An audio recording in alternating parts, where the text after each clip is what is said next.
안녕하십니까? 심리학자 김태형입니다. 저는 심리학자로서 심리학 이론을 연구하는 일을 하고 있는데 심리학 이론을 연구해서 그걸 현실에 적용하는 일도 당연히 하고 있습니다. 제가 연구하는 주요한 내용 중에 하나가 우리 한국인의 심리에 대한 건데요. 한국인의 심리에 관한 여러 저서들을 발표해 왔는데 불안 증폭 사회, 트라우마 한국 사회, 또 풍요 중독 사회 같은 책들이 있습니다. 제가 한국인의 심리를 연구하면서 피해갈 수 없는 하나의 연구 주제를 만난 것이 바로 분단과 관련된 우리 한국인들의 심리입니다.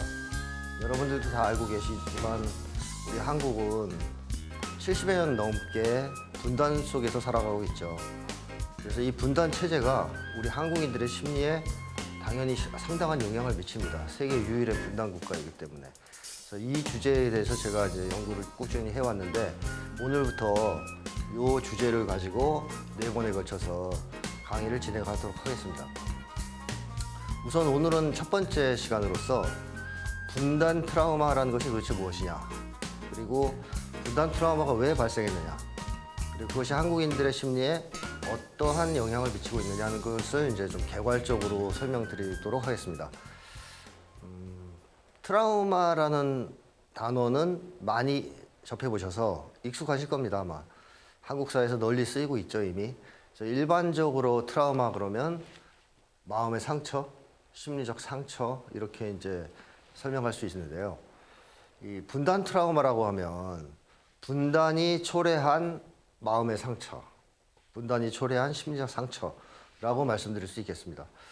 자, 그렇다면 우리 한국 사람들이 왜 분단 트라우마를 갖게 됐을까요?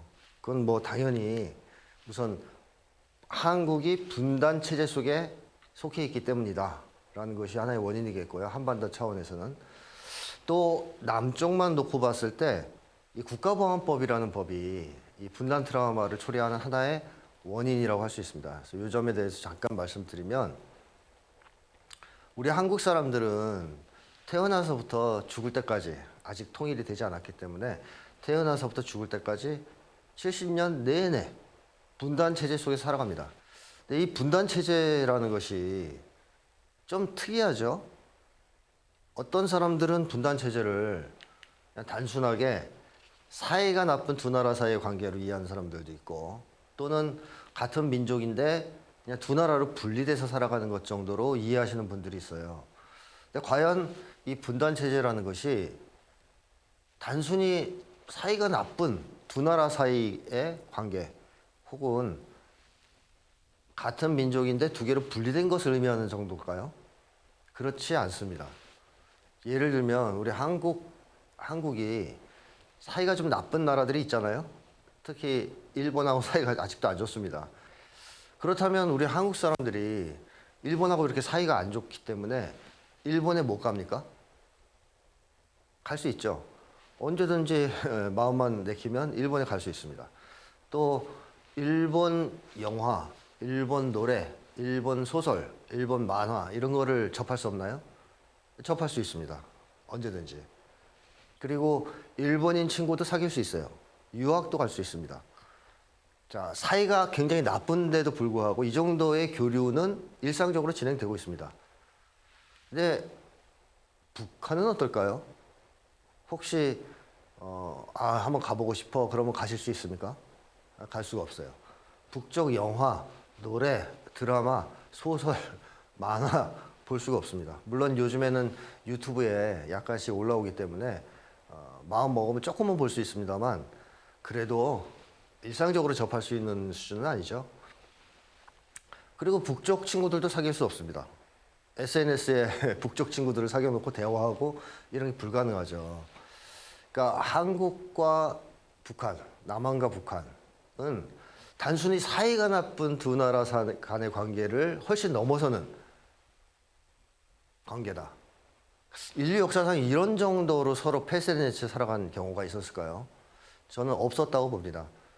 과거에 동독과 서독이 서로 분단돼 있었지만 동독과 서독은 서로 상대방 방송도 보고 편지 교류도 하고 왕래도 하고 자유롭게 서로를 접할 수 있었어요. 교류를 할 수 있었습니다.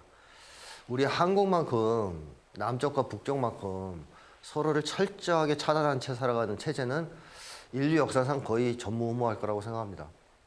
자, 그런데 왜 이렇게 서로 일체 교류를 하지 않고 접촉도 하지 않고 살아가고 있을까요? 그것은 싫어하기 때문이죠. 북쪽 사회를. 한국 사람들은 북한을 대체로 싫어합니다. 물론 남북 정상회담이니 뭐니 이런 게 이제 있을 때는 좀 태도가 바뀝니다만 일반적으로는 굉장히 싫어하죠. 증오합니다. 혐오하기도 하고. 그러니까 한국 사람들은 북쪽에 대해서 서로 공존해야 될 대상으로 바라보지 않을 뿐만 아니라 감정적으로도 굉장히 싫어한다는 거죠. 자, 이런 관계, 한마디로 북에 대한 증오와 혐오에 기초한 체제가 바로 분단 체제입니다. 그래서 분단 체제라는 것은 남과 북 사이에 적대적 체제라고 할 수 있기 때문에 사람들의 마음에 상처를 남길 수밖에 없어요. 가정도 이 아내와 남편, 부부가 사이가 좋고 화목하게 지내면 아이들 정신이 건강하잖아요. 아이들이 밝고 건강합니다. 근데 만약에 엄마 아빠가 매일 같이 싸운다. 그럼 아이들 정신이 병들겠죠. 정신 건강이 나빠집니다, 당연히. 그러니까 분단 체제라는 것은 어떻게 보면 엄마 아빠가 매일 싸우는 체제일 수도 있는 거예요. 우리 한국 사람들의 입장에서 보면. 우리 전체 한국인들의 입장에서 보면 남쪽과 북쪽이 70년 내내 부부싸움을 하는 관계. 그렇다면 당연히 심리적으로 좋은 영향을 미치지는 않겠죠. 그래서 이제 상처가 생겨난다라고 말씀드릴 수 있는데 그게 바로 분단 트라우마라고 할 수 있습니다. 자, 분단 트라우마의 하나의 원인인 이제 분단 체제에 대해서 말씀드렸는데 이 남과 북이라는 한반도 차원에서는 분단 체제가 분단 트라우마의 원인이지만 이 남쪽만 놓고 본다면 남쪽 사회에서 한국 사람들에게 분단 트라우마를 강요하는 주요한 원인은 국가보안법이라고 할 수 있습니다. 이 국가보안법은 아시는 분들은 알고 계시겠지만 북을 반국가단체로 규정하고 있습니다. 근데 북한은 유엔에 가입을 하고 있는 세계 상당히 많은 나라들과 수교를 해서 활동을 하고 있는 사실 정상적인 국가입니다. 유엔에서 인정한. 그래서 스포츠 경기 같은 거 열리고 올림픽 같은 게 열리면 북쪽도 참가하고요. 북쪽 기도 개항해 주지 않습니까? 우리도 그랬어요. 그런데 그렇게 국제적으로 국가로서 공인받고 있는 북한을 국가보안법은 그냥 임의단체, 반국가단체로 규정해 놓고 있습니다. 근데 이것이 의미하는 것은 뭐냐면요. 유엔에서는 북한을 국가로 인정했을지 모르지만 우리 남쪽 정부는 북한을 국가로 인정하지 않고 박멸해야 될, 절멸시켜야 될 그런 대상으로 보고 있다는 걸 의미합니다. 반국가단체니까. 한마디로 북을 공존의 대상이 아닌 박멸의 대상으로 바라보는 것이 국가보안법이죠. 그래서 이 국가보안법은 한국인들에게 당연히 색깔공포증을 강요할 수밖에 없는데요. 이 미국의 지지난 대선인가요? 지난번 대선에 버니 샌더스라는 정치인이 대권에 도전했던 걸 기억하시는 분들이 있을 겁니다. 이 버니 샌더스는 스스로를 사회주의자라고 자처하는 사람이죠. 근데 버니 샌더스 같은 사회주의자가 미국에서는 대권에 도전할 수 있습니다. 왜냐하면 국가보안법이 없기 때문에. 한국 같은 경우에는 만약에 어떤 정치인이 자신이 사회주의자다라고 자처하면서 대권에 도전한다. 그러면 아마 국가보안법상 처벌을 피하기 힘들 겁니다. 이런 것이 이제 한국 사회에서의 국가보안법의 이제 주요한 특징인데 어떤 분들은 그런 얘기를 하시는 분들도 있죠. 국가보안법은 법으로서 아직 존재하긴 하지만 사문화된 거나 마찬가지 아니냐. 거의 이제는 영향을 못 미치는 거 아니냐, 한국 사회에. 이렇게 얘기하시는 분들이 있습니다. 어떻게 생각하십니까? 과연 그럴까요? 한국 사람들에게 국가보안법이 영향을 미치느냐, 미치지 않느냐. 저는 당연히 미치고 있다고 생각합니다. 지금까지도. 하나의 예를 들면, 우리 한국 사람들이 외국에 놀러 갔는데 어느 식당에 들어갔다고 가정해보죠. 근데 그 식당 안에 우리말을 쓰는 사람들이 앉아서 밥을 먹고 있어요. 그럼 해외에서 같은 동포를 만나면 반갑지 않습니까? 그럼 보통은 가서 인사를 하거나 합석을 하거나 하기도 하는데 누군가가 그런 얘기를 해요. 야, 저기 저 사람들 북쪽 사람들이래. 그러면 대부분의 한국인들은 어떻게 행동할까요? 가서 더 인사하려고 그럴까요? 아니면 합석을 하려고 할까요? 대부분의 한국 사람들은 피하려고 합니다. 야, 딴 데로 옮기자. 괜히 마주쳐서 좋을 거 없다. 그렇다면 왜 한국 사람들은 그렇게 북쪽 사람들을 피하는 행동을 하게 됐을까요? 그것은 그 사람들과 접촉을 해서 말을 잘못 섞으면 국가보안법에 걸릴 수가 있습니다. 해합통신죄에 걸릴 수가 있죠. 또 잘못해서 물건 같은 걸 서로 교환했다. 볼펜 같은 거. 그러면 편의제공죄 같은 데 걸릴 수도 있습니다. 대화하는 도중에 상대방이 뭐 말을 잘해서 아, 참 말 잘하시네. 잘생겼네. 이렇게 칭찬하면 찬양 공무죄로 처벌받을 수 있습니다. 또 나중에 헤어질 때 돌아오면서 자, 돌아가서 열심히 살아요. 그럼 네 하고 대답하면 지령수수를 한 죄로 처벌받을 수 있죠. 그러니까 그 자리에 있었던 한국인들은 국가보안법이 있는지 없는지 모를 수도 있습니다. 그걸 모르는 사람도 꽤 있을 겁니다. 하지만 북쪽 사람들과 접촉을 안 합니다. 왜? 위험하다는 것을 알고 있기 때문에. 이렇다면 국가보안법은 사람들이 그것이 있는지 없는지 아는 그 인지 여부와 상관없이 사람들에게 영향을 여전히 미치고 있다고 봐야 되겠죠. 하나의 예를 들자면 우리가 처음에 공공장소에서 담배를 피우면 처벌하는 법이 제정됐다고 가정한다면 사람들은 처음에 그 법의 처벌이 무서워서 공공장소에서 담배를 피지 않을 겁니다. 하지만 한 10여 년 정도 지나면 그 법이 있는지 없는지 사람들은 모르지만 아무도 공공장소에서 담배를 피지 않게 됩니다.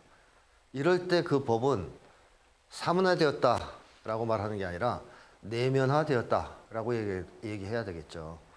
처음에 어떤 법, 공공장소에서 담배를 피우면 처벌하는 법이 만들어지고 사람들이 그것을 그 법의 처벌이 무서워서 자기 행동을 조심할 때 이때는 사실 그 법은 외적인 처벌 기제로 작용하는 것이고 쉽게 한 법적 규제죠. 사람들은 억제를 하는 겁니다. 자기 담배를 안 피우려고. 그런데 한 10여 년 지나서 그 법이 있는지 없는지 아무도 모르지만 아무도 거기서 안 피게 되면 이것은 이미 그 법이 마음속에 들어와서 그 사람의 생각과 행동을 지배하는 내면화 단계에 들어간 거죠. 그리고 사람들이 담배 피지 않는 행동을 억제하는 수준을 넘어서서 억압하는 단계에 이르는 겁니다. 여기서 억제와 억압의 차이는 억제는 내가 어떤 것을 누르거나 하지 않으려고 할 때 그걸 자각하는 상태가 억제입니다. 그러니까 담배를 안 피우려고 애쓰는 상태가 억제라면 그냥 자기도 모르게 그런 거 없이 자연히 그러니까 거의 본능적으로 담배를 안 피우는 거 이게 억압이에요. 즉 내가 담배를 피지 않으려고 애쓴다는 사실 자체를 자각하지 못하는 게 이제 억압이죠. 그래서 국가보안법은 현재 억제 사람들의 사고와 행동을 억제하는 수준을 넘어서서 사람들의 사고와 행동을 기저에서 무의식적 차원에서 지배하는 억압의 단계, 억압의 작용을 하고 있다. 그래서 내면화, 내재화되어 있다라고 말씀드릴 수 있습니다. 이런 국가보안법이 초래하는 마음의 상처가 또 분단 트라우마라고 할 수 있죠. 그래서 정리하자면 분단 트라우마는 한반도 차원에서의 분단 체제 그리고 남쪽 사회에 있어서의 국가보안법이 초래한 하나의 상처, 마음의 상처라고 할 수 있겠습니다. 자, 그러면 이제 본격적으로 분단 트라우마가 도대체 뭐냐 하는 거에 대한 얘기를 좀 해보죠. 분단 트라우마는 여러 가지를 사실 얘기할 수 있겠는데 제일 중요한 핵심이 뭐냐 하면 저는 색깔 공포증이라고 생각합니다. 이 색깔 공포증은 빨갱이 혹은 종북으로 몰리는 것에 대한 과도한 공포를 주요 특징으로 하는 한국인의 집단 정신장애 이렇게 이제 정의할 수 있겠는데요. 좀 쉽게 얘기해 보면요, 한국 사람들이 갖고 있는 색깔 공포증은 색깔에 대한 공포증이 아닙니다. 즉 빨갱이나 종북에 대한 공포증이 아니에요. 한국 사람들이 길을 가다가 만나는 누구와 대화를 하게 될 때 그 사람이 빨갱이일까 봐 걱정하는 사람이 있을까요? 그런 사람은 없습니다. 또 이웃집에 누가 이사 왔는데 그 사람이 종북 세력이거나 사회주의자일까 봐 걱정하는 사람이 있을까요? 그런 사람들도 없어요. 한때 예전에는 북쪽 간첩을 만나서 뭐 공격을 당하면 어떨까, 뭐 독침 같은 거 맞으면 어떨까, 이런 공포를 가진 사람들이 있긴 있었습니다. 과거에는. 그러나 요즘에는 그런 사람은 없죠. 내가 만나는 사람이 뭐 간첩이나 빨갱이 뭐 이런 사람들이라서 나한테 위해를 가할 것이다, 이러한 공포는 한국 사회에 이제 거의 없다라고 할 수 있습니다. 그렇다면 한국 사람들이 무서워하는 것은 뭐냐면요, 색깔을 무서워하는 게 아닙니다. 색깔을 무서워하는 게 아니라 색깔로 자기가 덧칠당하는 걸 무서워합니다. 즉 색깔 공격을 당하는 걸 무서워한다는 거죠. 색깔 공격을 당해서 빨갱이나 종북으로 낙인 찍히는 것을 매우 무서워하는 겁니다. 그게 색깔 공포증입니다. 그래서 오늘날의 한국인들이 가지고 있는 색깔 공포증, 분단 트라우마의 핵심인 색깔 공포증은 색깔 공격에 대한 두려움이다, 이렇게 정리할 수 있겠습니다. 자, 제가 조금 전에 설명드렸는데 이제 왜 색깔 공포증에서 색깔 자체에 대한 공포가 사라졌느냐, 뭐 이렇게 우리가 한번 생각해 볼 수 있는데, 사실 2000년대 이전까지는 색깔에 대한 공포도 있었어요. 그러니까 빨갱이나 북에 대한 공포, 이런 게 좀 있었습니다.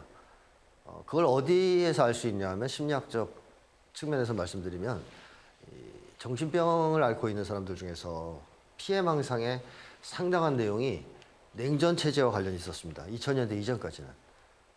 예를 들면 피해망상 중에 상당히 많은 것들이 간첩이 날 죽이려고 한다, 또는 뭐 안기부가 내 귀에 도청장치를 심어놨다, 뭐 이런 식의 피해망상이 굉장히 많았거든요. 근데 2000년 이후가 되면은 한국인의 정신병에서 피해망상 내용이 바뀝니다. 그런 게 다 사라져요. 더 이상은 간첩이 날 죽이려고 한다, 뭐 안기부가 내 귀에 도청장치 심어놨다, 이런 건 사라져 버려요, 다. 그 대신 이제 이웃이 나를 괴롭힌다, 자꾸 쳐다본다, 뭐 이런 쪽으로 바뀌죠. 대인관계 공포로 바뀝니다. 그럼 왜 2000년대 이후에 이렇게 색깔에 대한 공포가 사라졌냐 하면, 여러분들도 다 기억하시겠지만 김대중 전 대통령이 2000년에 6.15 공동선언을 하고 남북교류를 추진하죠. 그래서 한때 이제 그때 김대중 정부 시절, 또 그 이후에 노무현 정부 시절, 그리고 잠깐 동안 문재인 정부 시절에 남북교류가 활성화됐습니다. 그러니까 이런 과정을 거치면서 한국 사람들이 북에 대한 그 어떤 심각한 편견과 적대감, 이런 것들이 상당히 완화됐고, 또 남과 북이 공존할 수 있다는 가능성을 받아들이면서 이 북에 대한 공포, 또는 사회주의에 대한 공포, 빨갱이에 대한 공포는 거의 자취를 감추게 된 것이죠.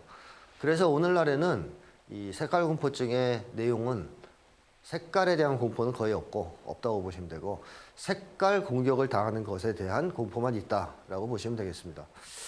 근데 한국 사람들이 여전히 색깔 공포증을 가지고 있다 하는 것을 어디에서 알 수 있냐면요, 한국 사람들이 다른 공격은 이제 어지간히 잘 견뎌냅니다. 예를 들어서 어떤 시민운동 단체를 만들어 가지고 어떤 사회활동을 한다. 근데 정부에서 탄압을 한다. 그럼 엄청 잘 싸워요, 맞서서. 그리고 국민들도 막 지지해 주죠. 왜 탄압하느냐, 시민운동 단체를. 그런데 만약 조중동 같은 언론사에서 그 시민운동 단체에 간첩단이 숨어 있다, 이런 보도를 하고 정부에서 그 시민단체를 종북 세력이다, 이렇게 낙인을 찍으면 어떨까요? 그때부터 싸움을 잘 못합니다. 적극적으로. 완전히 쫄아가지고. 또 국민들도 잘 못 도와줘요. 그때부터는. 그냥 수수방관합니다. 그러니까 이런 장면들을 우리 한국 사회에서 자주 볼 수 있는데요. 이것은 우리 한국 사람들이 다른 공격에 대해서는 어지간히 내성을 갖게 되었지만, 여전히 색깔 공격에 대해서만큼은 굉장히 무서워한다. 그렇다면 색깔 공포증은 왜 생겨났겠습니까? 왜 생겨났을까요?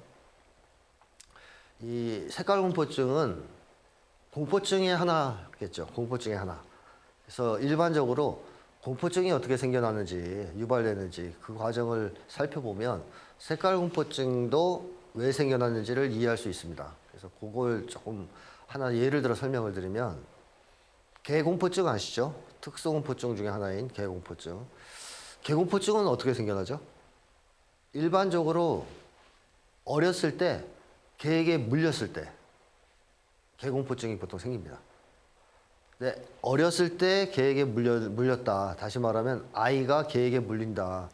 자, 그때 그 아이는 뭘 체험하는 걸까요? 그 개한테 물리면서 죽음의 공포를 경험한다고 보시면 됩니다. 한마디로 죽음을 체험하는 겁니다. 내가 여기서 죽는구나. 아, 죽음이란 게 이런 거구나. 굉장히 무서운 강력한 공포를 체험하는 거죠. 최악의 공포라고도 할 수 있습니다. 자, 그런데 이 죽음의 공포는 굉장히 강력한 감정이기 때문에 그것이 적절하게 해소되거나 치유되지 않을 수 있습니다. 그럼 그 엄청나게 강력한 감정인 죽음의 공포가 마음속에 그대로 남아있다가 다른 개, 자기를 문 개가 아닌 다른 개와 연합이 되는 겁니다. 뭐 일반화된다고 할 수도 있겠고요. 뭐 심리학적으로 전이된다고 할 수도 있겠죠. 어쨌든 다른 개와 연합이 돼요. 그러면 그때부터는 자기를 문 개가 아닌 다른 개가 자기를 공격할 때 혹은 그 개를 보기만 해도 뭐가 올라옵니까? 마음속에서. 그 개와 연합된 죽음의 공포가 올라오는 거죠. 그래서 개 앞에서 꼼짝 못하는 또는 뭐 기절까지 하는 그런 이제 개 공포증을 갖게 되는 건데요. 자, 이 내용을 통해서 우리가 확인할 수 있는 것은 뭐냐 하면 일반적으로 공포증은 감당하기 힘든 강력한 감정이 어떤 대상과 결합될 때 생긴다라는 걸 알 수 있죠. 한국에서 색깔공포증은 어떤 과정을 거쳐서 발생했을까? 똑같습니다, 사실.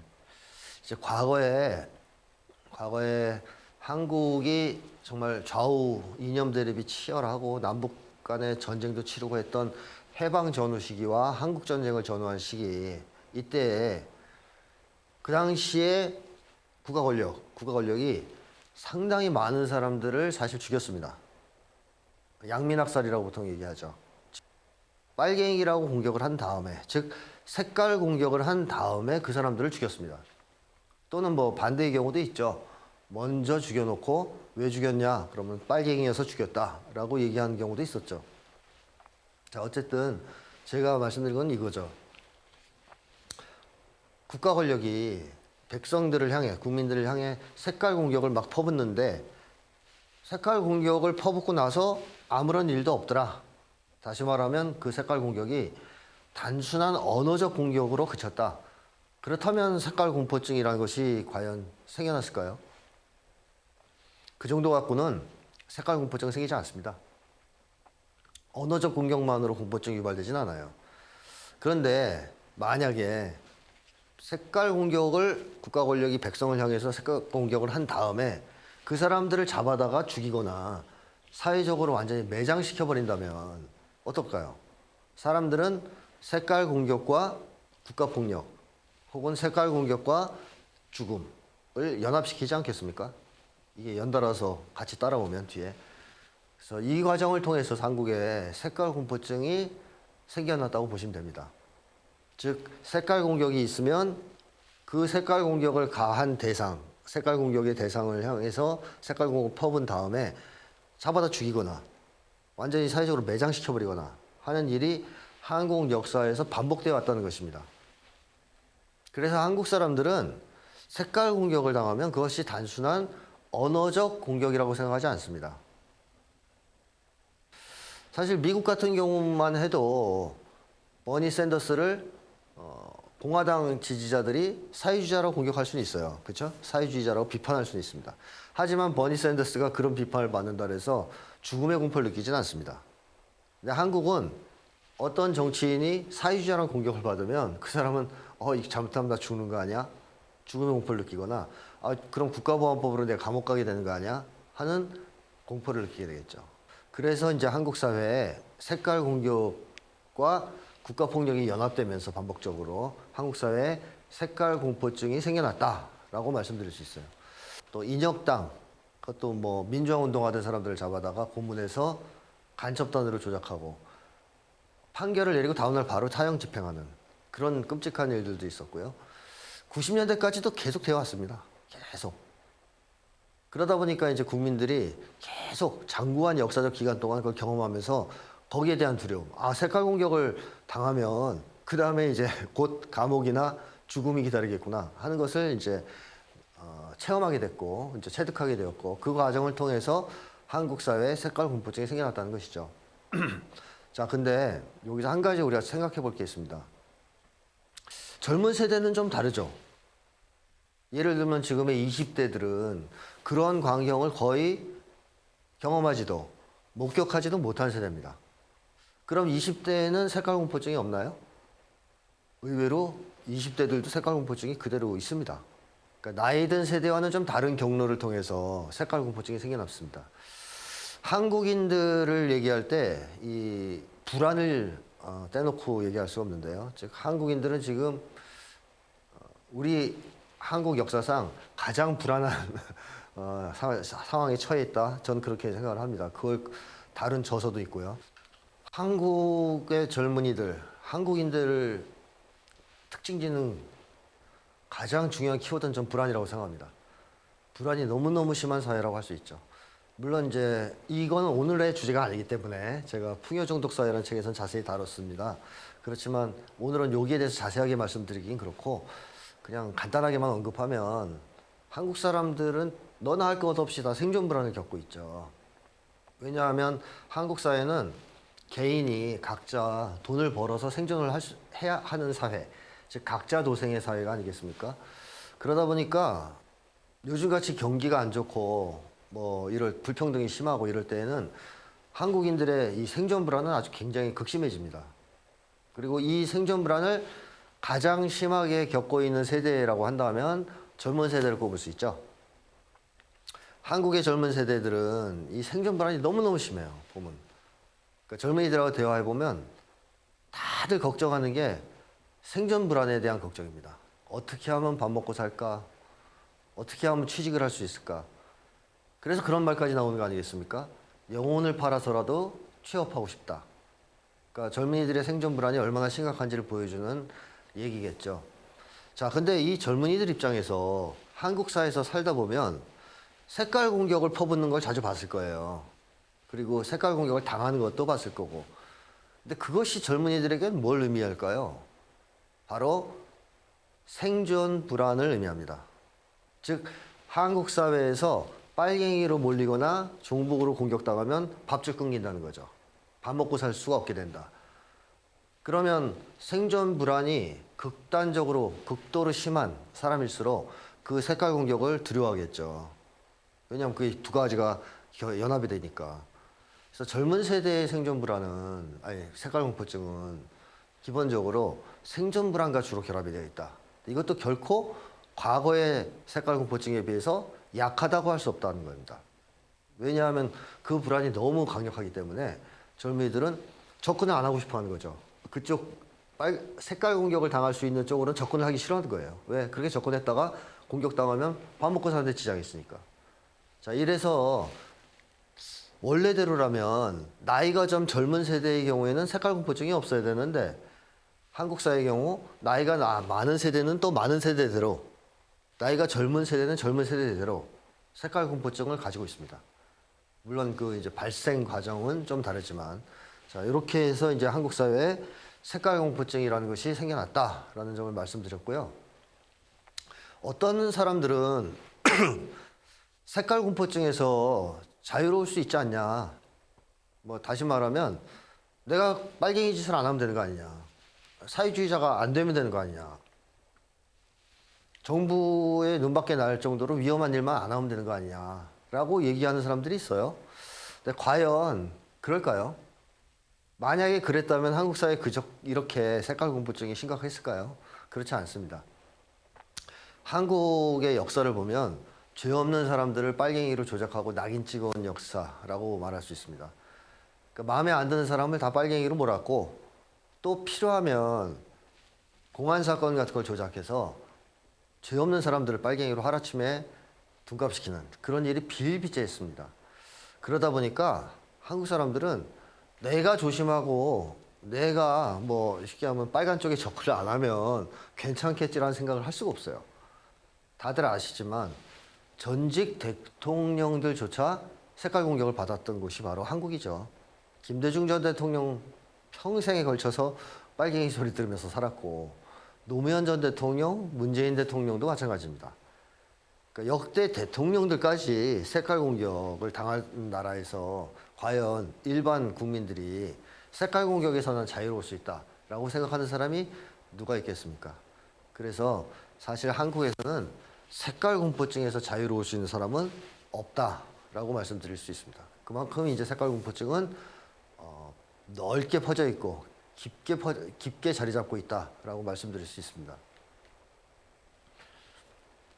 자, 그러면 색깔 공포증이 우리 한국인의 심리에 어떤 영향을 미쳤는가라는 것을 좀 설명을 드리겠습니다.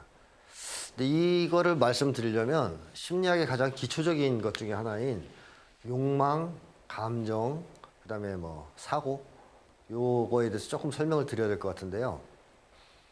이 인간 심리 중에서 좀 질을 달리하는 심리 현상들이 있는데 그 대표적인 것을 이제 욕망과 감정이라고 꼽을 수 있습니다. 그다음 이제 사고도 하나 더 언급할 수 있고. 그래서 욕망과 감정은 어떻게 다르냐 하면 우리가 어떤 사람을 만났는데 그 사람이 굉장히 잘생겼고 말도 잘하고 뭐 해요. 그럼 마음에 들 거 아니에요. 그렇죠? 근데 그 사람이 어떻게 생겼고 뭐 어떤 말을 했고 어떤 옷을 입었고 이런 것도 인식하지만 사람은 그러한 그 사람에 대한 어떤 특징, 그 사람이 가지고 있는 특징들을 인식하는 것에서 끝나지 않습니다. 우리 심리는. 그 사람과 관련해서 원하는 게 생길 수 있어요. 당연히. 아, 이 사람 되게 마음에 든다. 이 사람이랑 좀 친하게 지내야 되겠다. 이런 생각이 들 수 있겠죠. 그러니까 이걸 뭐라 그러냐면 이제 요구라고도 할 수 있고 뭐 원하는 거, 간단하게 하면 바라는 거 이런 거라고 얘기할 수 있는데 내가 그 사람한테 뭔가 요구하는 게 있을 수 있죠. 바라는 게 있을 수 있고. 근데 그것을 인식을 할까요? 못할까요? 사람이. 당연히 인식합니다. 자기가 원하는 거를 인식하죠. 사람은. 예를 들면 우리가 목이 마를 때 물을 마시고 싶다라는 자기의 요구를 인식을 못하면 물을 못 먹지 않습니까? 그럼 죽죠. 그렇고 또 내가 원하는 바를 내가 알지 못하면 내가 원하는 바를 실현할 수가 없죠. 알지 못한다면. 그래서 사람은 항상 자기가 원하는 바, 자기가 바라는 거 이런 것들을 인식하게 되는데 그걸 이제 욕망이라고 합니다. 심리학에서는. 사람들은 어떤 대상에 대해서 욕망을 가지고 있어요. 뭐 원하는 게 있어요. 그걸 체험합니다. 그 순간순간. 그리고 또 하나는 그 마음에 드는 사람을 만났을 때 그 사람이 너무 괜찮아가지고 신체의 변화가 나타날 수 있거든요. 그 사람이 너무 마음에 드니까 내 욕망이 충족되는 거죠. 내가 원하는 사람을 만난 거니까. 욕망이 충족되는 것과 관련해서 긍정적 감정 같은 걸 체험하게 되거든요. 감정은 보통 욕망에 의해서 좌우됩니다. 욕망에 의해서 감정이 좌우된다. 다시 말하면 내가 가진 욕망이 무엇이냐에 따라서 감정 체험이 달라진다는 얘기입니다. 일반적으로 욕망 충족에 도움이 되는 대상을 접하면 긍정적 감정을 체험하고요. 욕망 충족을 방해하는 대상을 접하게 될 때에는 부정적 감정을 체험하죠. 자, 예를 들면 주식 투자로 돈을 많이 벌고 싶은 욕망을 가지고 있는 사람이 있다고 쳐요. 그럼 이 사람은 주식 시세가 오르면 긍정적 감정을 체험할 거고 주식 시세가 떨어지면 부정적 감정을 체험하겠죠. 그래서 감정은 사람마다 다릅니다. 똑같은 대상이라고 해서 똑같은 감정을 느끼진 않아요. 부동산 문제만 해도 부동산을 통해서 돈을 벌고 싶은 사람도 있고 부동산 때문에 고통을 받는 무주택자도 있죠. 그래서 부동산으로 돈을 벌고 싶은 사람은 부동산 가격이 상승하면 긍정적 감정을 체험하죠. 그러나 이때 부동산 가격이 상승할 때 무주택자는 부정적 감정을 체험합니다. 이렇게 욕망에 따라서 감정의 내용이 질이 바뀐다는 거죠. 그래서 욕망과 감정은 거의 동전의 양면처럼 붙어 있는 거고요. 이 모든 과정을 배후에서 뒷받침하는 것, 욕망과 감정을 느낄 수 있게 또 지식을 축적할 수 있게 해주는 것이 사고죠. 우리 사람들은 사고 과정을 통해서 모든 심리적 체험을 할 수 있습니다. 사고가 없다면 심리적 체험은 불가능하다라고 또 볼 수 있겠죠. 자, 약간 어려운 얘기일 수 있는데 이 정도로 일단 간단하게 설명을 드리고 색깔 공포증이 한국인의 심리를 왜곡시킨다. 한국인의 심리에 문제를 일으킨다라는 말은 하나씩 잘라서 얘기하면 욕망에 문제를 일으키고 감정 체험에서 문제를 일으키고 사고 과정에 문제를 일으킨다라고 이렇게 하나씩 잘라서 또 좀 볼 수 있습니다. 그래서 이 점을 조금 말씀드리면, 자, 한국 사회에서 색깔 공격을 당하면 안 된다. 색깔 공격을 당하면 끝장이다. 이런 두려움이 있다 그랬잖아요. 자, 이런 두려움이 굉장히 크단 말이죠. 그러면 한국인들이 어떠한 욕망을 가지고 살겠습니까? 당연히 어떻게든 색깔 공격만큼은 당하지 않으려는 그런 처절한 욕망을 갖고 있지 않겠어요? 또는 뭐 색깔 공격을 예방하고 싶은 욕망 등등이 있겠죠. 자, 이 욕망은 제가 볼 때는 한국인들이 어느 순간에도 거의 떼어내기 힘들 정도로 이미 몸속 깊숙이, 마음속 깊숙이 들어와서 자리 잡고 있는 욕망이라고 생각합니다. 사실 한국 사회에 색깔 공포증이 없다면, 또 색깔 공격이 없다면 이런 욕망을 한국인들이 가질 이유가 없죠. 근데 한국 사회는 그렇지 않은 사회이다 보니까 한국 사람들은 색깔 공격을 당해서는 안 된다. 색깔 공격은 어떻게든 피하고 싶다 하는 욕망을 가지고 살아가게 됩니다. 이건 건강한 욕망이 아닙니다. 사실은 병적인 욕망이라고 할 수 있죠. 그런 점에서 본다면 색깔 공포증은 무엇보다 한국인들의 욕망을 왜곡시킨다라고 말씀드릴 수 있습니다. 자, 이렇게 욕망이 왜곡됐어요. 그래서 잘못된 욕망을 가지고 있어요. 물론 생존에 필요한 욕망입니다. 한국 사회에서는. 그러나 건전한 욕망, 인간 본성에 기초한 욕망은 아니죠. 자, 색깔 공격을 당하지 않으려는 욕망이 있다면 한국인들은 감정 반응을 어떻게 할까요? 감정 체험을 어떻게 하겠습니까? 색깔 공격을 예방할 수 있는 대상, 혹은 색깔 공격과 무관한 대상에 대해서는 긍정적 감정을 체험하겠죠. 반대로 색깔 공격을 초래할 수 있는 대상, 또는 색깔 공격과 관련이 있는 대상에 대해서는 부정적 감정을 체험하게 될 겁니다. 자, 예를 들면 어떤 게 있을까요? 색깔 공격을 예방해 줄 수 있는 대상은 대표적으로 기득권 세력, 한국의 극우 보수 세력, 이런 데 속해 있으면 색깔 공격 받을 위험은 없죠. 또 어떤 이데올로기도 진보적인 것보다는 보수적인 이데올로기, 국가에서 권장하는 이런 것만 충실히 받아들이면 색깔 공격을 당할 위험은 거의 없습니다. 자, 그러면 한국 사람들은 당연히 이런 거에 대해서 긍정적 감정을 체험하는 사람들이 많아집니다. 어떤 분들은 그런 얘기 하신 분들이 있어요. 한국 사회에서 보면 가난하고 못 배운 사람들, 그 사람들이 오히려 부자 정당을 지지하는, 계급 배반 투표 뭐 이런 얘기 하죠. 부자 정당을 지지하는 현상이 있다. 왜 그런지 모르겠다. 왜 이렇게 손해되는 짓을 하는 거냐. 이렇게 얘기하는 분들이 있습니다. 근데 그 이유, 즉 가난하고 못 배운 사람들이 가난한 사람들을 대변하는 정당이 아니라 부자들의 이익을 대변하는 정당을 지지하는 그 이유, 그 여러 가지 이유 중에 전 가장 대표적인 것이 색깔 공포증으로 인한 감정 반응의 왜곡과 관련이 있다라고 봅니다. 가난하고 힘없는 사람, 가난하고 못 배운 사람일수록 이 사회에서는 힘이 없는 사람들이잖아요. 가난하고 돈 없고 못 배운 사람들일수록 쉽게 하면 약자들이에요. 힘이 없는. 힘이 없는 약자들이 색깔 공격에 대한 공포가 더 클까요? 아니면 적을까요? 더 크죠. 당연히 돈도 있고 지식도 있고 사회적 기반도 있고 이런 사람들은 색깔 공격을 당하더라도 어느 정도는 맞설 수 있는 힘이 있습니다. 또 주변에서 도와줄 사람도 있을 수 있습니다. 그러나 그야말로 흙수저, 이 사회에서 살아가는 정말 가난하고 못 배운 사람들은 한번 그런 공격을 당하면 끝장이죠. 그걸 방어할 수 있는 힘도 없고 도와주는 사람들도 없죠, 주변에. 속수무책으로 당할 수밖에 없어요. 따라서 색깔 공격에 대한 두려움은 한국 사회에서 약자일수록 더 크다. 즉 가난하고 못 배운 사람일수록 더 심하다라고 말씀드릴 수 있습니다. 자, 그럼 이 사람들은 색깔 공격을 당하지 않으려는 욕망도 훨씬 강할 것이고 거기에 따라 감정 반응도 그렇게 나갈 수 있겠죠. 이 사람들이 이렇게 가난하고 못 배운 사람들이 보기에 어떤 사람들과 잘 지내야 색깔 공격을 안 받을 수 있을까요? 기득권 정당 혹은 부자를 대변하는 정당, 보수 정당을 지지하면 색깔 공격을 안 받을 수 있죠. 또 그런 이데올로기를 받아들여서 극우 보수적인 신념으로 무장하면 의심받을 일이 없죠.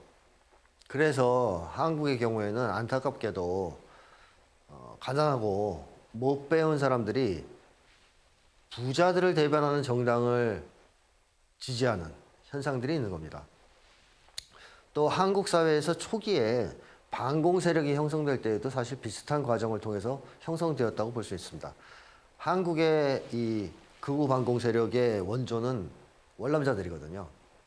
월남자들은 이제 두 부류로 나눌 수 있는데, 하나는 해방 직후에 북의 사회주의 정권을 피해서 내려온 월남자들이 있어요. 지주 출신, 또 친일파들, 이런 사람들이 월남에서 아주 격렬한 반공주의자가 돼서 서북 청년단 만들고 막 이랬던 사람들이 있는데, 이 사람들은 이제 열애를 빼고요. 이 사람들은 그게 중요한 게 아니다. 많지 않으니까.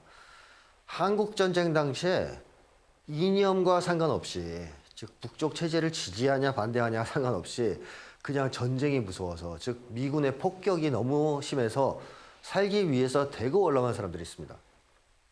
예를 들면 원자탄 떨어진다는 얘기를 듣고 엄청나게 많은 사람들이 월남했었죠. 근데 이 사람들이 남쪽에 내려왔을 때 남쪽에 그 당시 이승만 정부가 계속 감시를 하거든요. 북에서 내려왔으니까 사상이 의심스럽다, 또는 뭐 간첩이 섞여 있을 수 있다, 또 북쪽과 접촉할 수도 있다, 이래서 계속 의심을 하니까 이 사람들은 한국에서 살아가는 게 너무 힘들었을 겁니다. 무섭고. 그랬을 때 어떻게 하면 안전하게 살아갈 수 있다고 생각했습니까? 그 공포에서 벗어나서 바로 극우 반공 세력이 되는 거죠. 완장 딱 차고 반공의 최전선에 선다면 그런 의심을 더 이상 받지 않을 수 있었겠죠. 그래서 사실 1세대의 반공 세대는, 반공 집단은 그 당시 대거 월남했던 월남자들이 보통 주축이 됐고요. 그 이후에도 이제 보면 그런 사람들이 순차적으로 이제 극우 반공 세력을 한국 사회에서 형성해 왔습니다. 그리고 최근에도 역시 젊은 세대조차 상당히 뭐랄까요, 기득권, 부자 정당을 지지하는 쪽으로 젊은 세대가 이동하는 것도 역시 이런 거죠. 이 젊은이들 입장에서는 보수 쪽이 붙으면 밥이 나와. 생존 불안이 심한 조건에서 그쪽이랑 친하게 지내고 그쪽 이데올로기를 받아들이면 밥이 나와요. 근데 만약에 진보적인 쪽이 가서 얼짱얼짱 되면 밥줄 끊기기 딱 좋아. 그러니까 당연히 태도가 거기서 다 달라지는 거고, 오히려 젊은이들 입장에서는 수구 보수 세력, 극우 보수 세력, 극우 보수 이데올로기, 여기 매력을 느끼는 거예요. 감정적으로. 긍정적 감정을 체험할 수 있는 거죠. 반대로 한국 사회에서는 색깔 공격을 받을 수 있는 위험이 있는 그런 대상에 대해서는 부정적 감정들을 많이 체험합니다, 사람들이. 예를 들면 노동조합. 한국에서는 여전히 노동조합 활동 같은 거 하거나 또 농민회, 뭐 청년운동 이런 걸 하면 사회적으로 좀 좋은 평가를 못 받죠.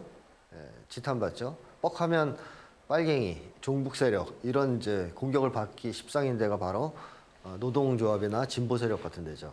그래서 이런 세력들에 대해서 사람들은 기본적으로 부정적 감정을 느낄 수가 있어요. 욕망과 감정이 만약에 잘못되면. 근데 한국 사회에서는 사람들이 대체로 이쪽을 좀 꺼립니다. 그러니까 머리로 생각해 볼 때에는 저쪽 진보 쪽이 맞는 것 같은데 이런 생각을 하더라도 감정적으로 꺼리게 돼요. 왜 감정적으로 꺼리게 되냐? 감정적으로 그 사람들하고 가까워지면 질수록 색깔 공격을 받을 위험이 높아지기 때문에. 그리고 뭐 사상이나 이데올로기도 마찬가지죠. 진보적인 세력 혹은 야당, 뭐 이제 심지어는 이런 데랑 가까우면 색깔 공격을 받을 가능성이 높다는 걸 알기 때문에 그 이데올로기를 맞냐 틀리냐를 떠나서 안 받아들이려고 하는, 그걸 받아들이려고 할 때 두려움을 느낀다는 거죠.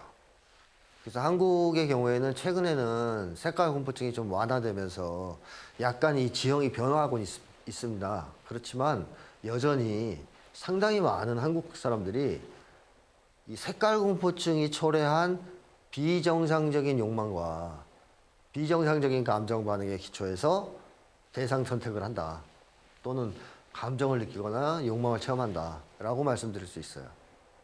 그리고 이러한 욕망과 감정에서의 왜곡은 필연적으로 우리의 사고를 왜곡시킵니다. 사고를 교란시키고 사고 능력을 저하시킵니다. 이 어떤 분들은 욕망과 감정이 과연 그렇게 사고 과정에 큰 해를 끼치느냐라고 얘기하시는 분들이 있는데 엄청나게 영향을 많이 미칩니다, 사실. 저는 그런 얘기를 자주 하거든요. 욕망이 사고를 규정한다. 혹은 사고는 욕망을 따라 흐른다. 뭐 이렇게 이제 저는 표현을 많이 합니다.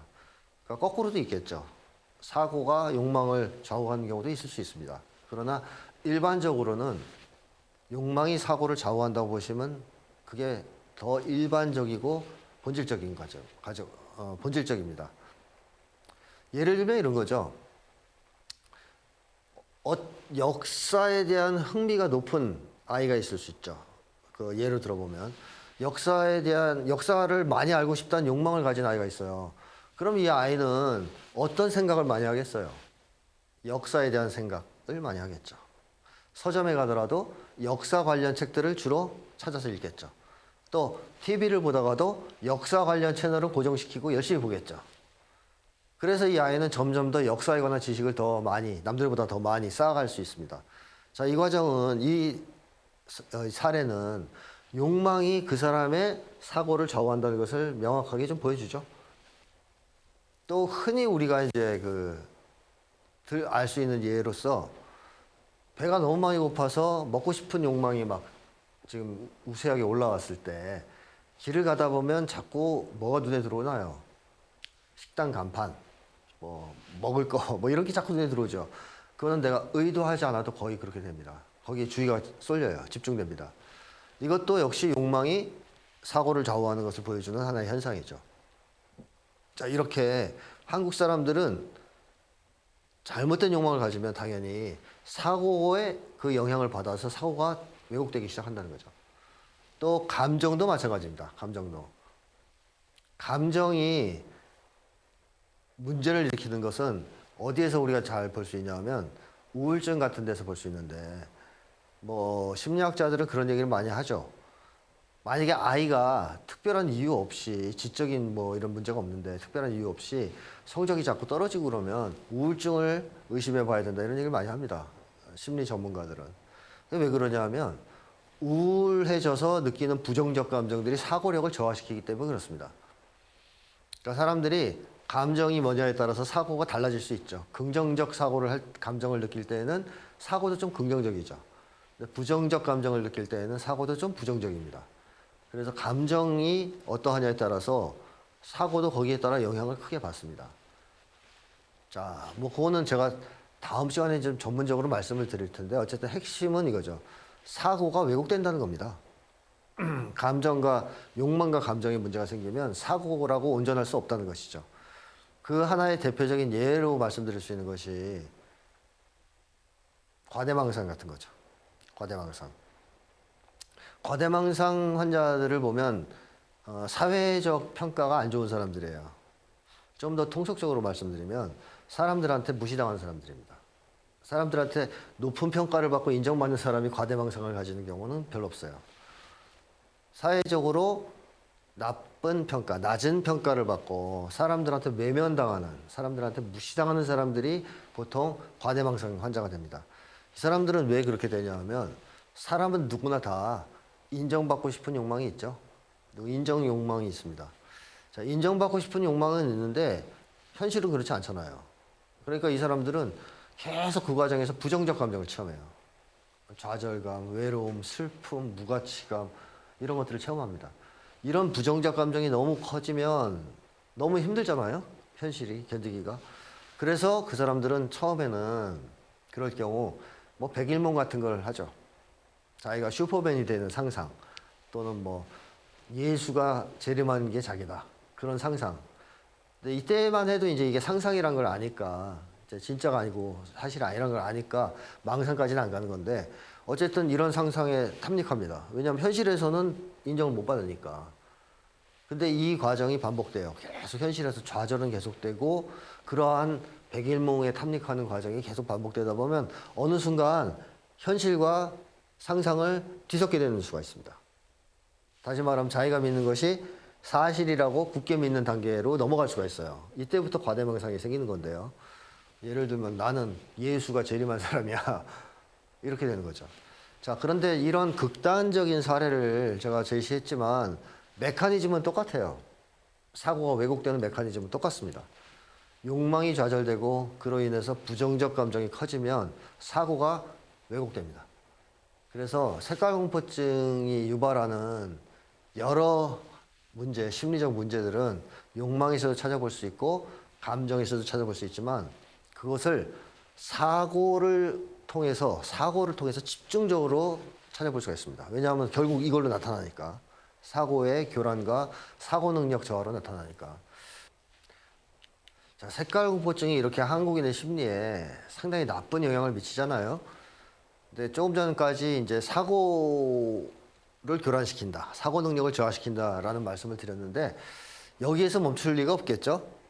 왜냐하면 색깔공포증은 명백하게 이거는 정신장애입니다. 좀 이런 얘기를 하면 기분이 나쁜 분들도 있을 수 있는데 어쩔 수 없어요. 이건 객관적 사실이니까. 우리 한국 사람들이 거의 다 색깔공포증을 가지고 있다. 거기서 자유롭지 못하다는 것은 한국인들이 최소한 한 가지 이상의 정신장애는 앓고 있다는 얘기잖아요. 즉, 나는 너무 정신이 건강해. 상담받을 필요 없어. 이렇게 말씀하시는 분들도 색깔공포증을 갖고 있는 거 아닙니까? 만약에 한국인의 거의 대부분이 절대 다수가 공포증을 가지고 있다. 동일한 공포증을 가지고 있다. 집단으로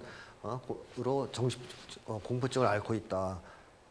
그렇다면 그것이 한국인의 심리에 미치는 영향, 악영향, 또 나아가 한국 사회에 미치는 악영향은 일반인들의 예상보다 훨씬 크다라고 봐야 될 겁니다.